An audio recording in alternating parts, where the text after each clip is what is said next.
Finally, something new and exciting from Marvel. But hey, I'm not dissing the Marvel Cinematic Universe. I'm just happy that there's something fresh, something new that they have started off with. Yes, I'm talking about WandaVision. And wait.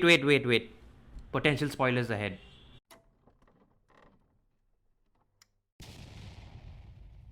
This is one of the first television outputs, TV series output by Marvel Studios itself and not Marvel Television. So we can say this that it's one of the first by Marvel, and I'm really glad to see that Kevin Feige is personally taking care of this project. And from January till the end of December, we are gonna get a new Marvel series back to back, and boy, Disney Plus is sure giving some tough competition to the likes of Netflix, Amazon Prime, and HBO Max maybe. After nearly a year, we are seeing a new Marvel product. And why? Because Black Widow was supposed to release in 2020, but because of the COVID pandemic, things started to change. And also, WandaVision was not supposed to be one of the first series to be released. I believe that was Falcon and Winter Soldier, but maybe a change of game plan somewhere. And yes, WandaVision is the first one, and boy, it does deliver. Before jumping off to these series, I want to also point out one little thing, and that is some comparisons with The Mandalorian. Mandalorian always releases at 1:30 IST every Friday. Same thing was with WandaVision, where we saw the first two episodes. And also, ever since Disney's Investors Day event, we did notice and we did see that Marvel is finally gearing up to release back series after the end of every prior series. For example, after the end of WandaVision, we're going to see Falcon and Winter Soldier. So they are leaving no stone unturned. If you're trying to figure out what's going on in WandaVision, it's okay. We are still trying to figure it out. We do know one thing, that it is taking place after the events of Endgame. I don't know where it fits in the entire Spider-Man Far From Home scenario or timeline. Again, we do know one thing as well, that perhaps someone is controlling Wanda, or Wanda has finally lost her shit. She's finally lost her shit, and then this could be in her way some kind of coping mechanism per se. And maybe she's built like a world around her where a lot of this sitcom type scenario is going on, and maybe that's what she's up to, that's what she is doing. So I can't comment much because only 2 episodes have come out, and that's what they always say, the first impression is always the last impression. The producers of this show has already stated that this series is very much like the 50s and 60s sitcom with a lot of Marvel style. Yes, that is very much prominent. The influence of the likes of I Love Lucy as well as Bewitched is very much there. I mean, I won't call it like they straight off plagiarized it, but yes, there is significant influences from here and there. For example, the opening scene of WandaVision, the cartoony bit, it reminds me of Bewitched. And the way the movie is shot, the style, the directorial style, it's very much like I Love Lucy.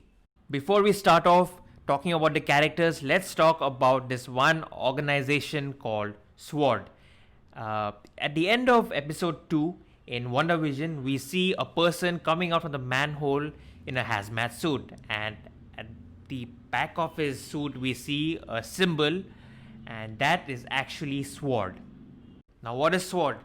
In Marvel Comics, SWORD stands for Sentient World Observation Response Department, whereas in the MCU, it is Sentient Weapon Observation Response Division. It's basically a space division of S.H.I.E.L.D., and we see SWORD at the end of the post-credits scene of Spider-Man Far From Home. In the comics, SWORD and S.H.I.E.L.D. coexisted together, whereas in the MCU, the S.H.I.E.L.D. is done, it's finished, and SWORD is the new the space division of S.H.I.E.L.D. Now we'll be talking about characters, and this time it's gonna be the most important one, Wanda. Nothing much about Wanda, to be very honest, because I don't really know what's going on in the series, but I do know this, that she is in the epicenter of what's truly going on. She is the reason for what's really happening, this altered reality sitcom style. And at the end of episode 2, where I've already said that we see a SWORD agent coming from the manhole, and she says, No.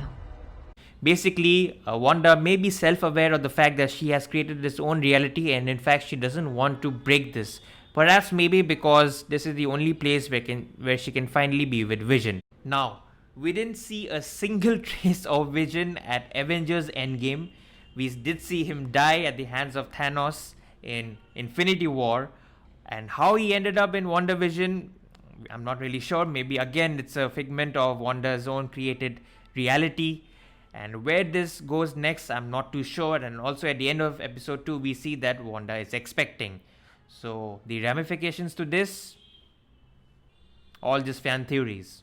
Other than WandaVision, when I see these characters interacting with, let's say, the other people in the show, I got a very Truman Show kind of vibe. Maybe Wanda created such characters, or maybe it's someone else is doing. As a comic book enthusiast, I'm really liking the fact that Marvel is doing something different finally after a long time, because what they're doing now, it's bold, it's fresh, and it feels kind of out of the box. Then again, it's very early to give them the thumbs up, because first impression is always the last impression. We still have 7 more episodes to go. For the non-fans, yes, you need to be a little patient with this. You need to give it some time. It does warrant your attention. It's not like your typical Marvel product where it's full of spectacle, drama, and action. You need to be a little patient. So what do you guys think about this show? I'm sure you must be having your own set of fan theories and possible ways on where this show could lead to. Alright guys, that's it for today. If you do like what we're doing, do subscribe and hit us a like. This is Ren, signing off.